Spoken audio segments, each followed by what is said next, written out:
قرآن کہہ رہا ہے اگر تیسری دے دی فلا تحل له من بعد حتى تنكح زوجا غيره، یہاں فوراً لوگ کہتے ہیں اچھا یہ حلالہ کروا رہے ہیں، 3 طلاقوں کو 3 کروا کے کیا کروا رہے ہیں؟ حلالے کا راستہ کھول رہے ہیں۔ یہ حلالے کا راستہ ہم نہیں کھول رہے، قرآن نے کھولا ہے۔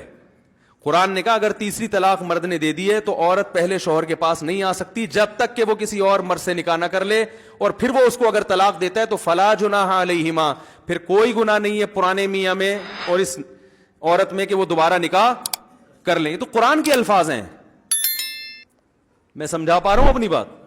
بھائی کسی اور مرد سے عدت کے بعد نکاح کرو، اس کے ساتھ ریلیشن ہو، پھر وہ اگر طلاق دے دے تو آپ عدت کے بعد کہیں اور بھی کر سکتی ہو، پرانے والے کے پاس بھی آ سکتی ہو۔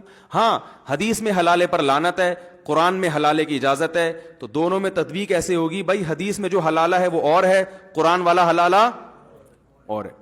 حدیث والا حلالہ وہ ہے جو پری پلان ہو، پہلے سے ایگریمنٹ کر کے ہو رہا ہے کہ میں آپ سے شادی کر رہی ہوں، شرط